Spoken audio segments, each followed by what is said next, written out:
really effective. I think we accomplished the goal. It was to make contact with the residents of Orinoco, the Garinago, and to explain to them our mission, which is to bring together all the peoples, the Garifuna people in the diaspora from Nicaragua, Belize, Honduras, Guatemala, even people in the United States, anywhere where there are clusters of Garinagu that exist, we want to have a connection with them. Now we are collaborating with BICU because BICU is already an established indigenous school that offers relevant education to the movements of the Afro-descendants and indigenous peoples here. So what we're doing is, you see what BICU is doing? We're doing it across the diaspora. Now, because BICU has so much experience in it, they have agreed to partner with us to kind of support us as we try to make contact with all these countries and bring them together. In Orinoco, we did teacher training. We shared ways of thinking.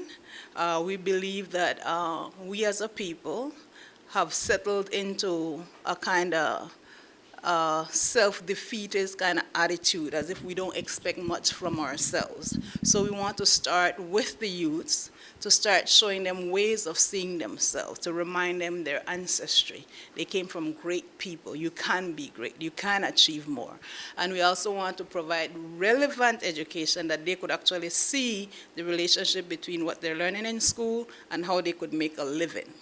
So this is the kind of education that we believe will be different from what they get right now.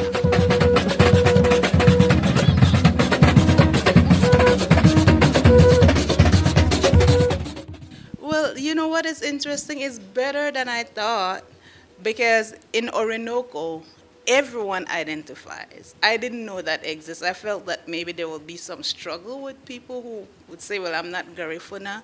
But there's a strong sense of identity in Orinoco as Garifuna people. So that is a great surprise. But what I see is similar to other countries in the region is I am Garifuna, I am proud, but I am poor, and I'm okay. Now, this is the change that we want to start making. Because like here in Belize, you would have one family, have children, the parents might make a sacrifice, build a little house, bring up their 5, 6 kids. And you find that the 5, 6 kids stay there. They don't branch out and get their own. They procreate and bring children, and then they recycle the poverty. So they would be poorer than their own parents. Their parents would try, and they wouldn't try and do any better. So you see, we have this cycle of non-progression predominantly among our people right across the board. This is what we want to change. So Orinoco, Nicaragua is no different from Belize in that area. As a matter of fact, economically, in all these countries, Garinagu are at the lowest realm of economic progress. We need to try something new, approach education from a different standpoint, change the way we think about ourselves. Let's start in school, let's start with the younger generation and see what can happen. People in Orinoco are very familiar with words in Garifuna. They do not speak fluent Garifuna, but they're very familiar with words. Now the interesting thing with language is, if the language doesn't serve the purpose of commerce, if you don't need that language to get a job, you don't need it to negotiate a purchase at a store, you don't need it for anything, it is easy not to use it. This is what's happening with Garifuna. So the only reason anyone would want to learn Garifuna is for identity and pride, and not for life. One of the questions I asked at the workshop, the first question as we opened the workshop, was how does language and cultural awareness contribute to poverty alleviation? And the teachers look at me like, what? How does language and cultural awareness contribute to you not being as poor as you are? And they initially didn't put the two together. But the answer to that is, The pride in yourself will make you not willingly fail. When you have pride in yourself, if you get knocked down, you will get up and go again. You will keep trying. You will not settle for what somebody tell you you are.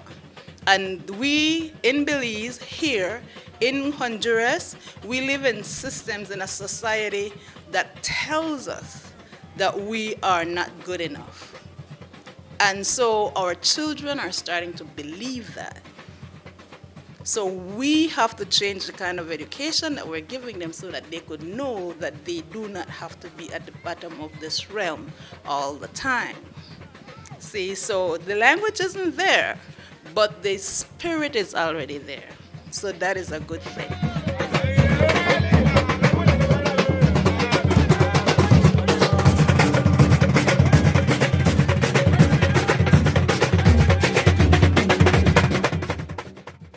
The future is we have a group of teachers. We have about 20 teachers who attended the workshops, and they were engaged.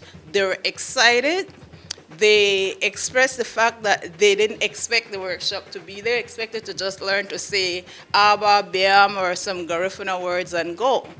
But when the workshop was about pedagogy, ways of thinking, classroom management, how would you deal with a child who's being bullied because he's Garifuna or he's mosquito? What are your strategies? When they learned that this Garifuna workshop was about stuff like that, it took them a while, but eventually they started thinking about it. By the time we ended the workshops yesterday, teachers had really interesting and creative strategies that they were sharing on how they would work with this. And they're looking forward to more. So we are continuing. As a matter of fact, the booklet that they were giving them was a thick booklet.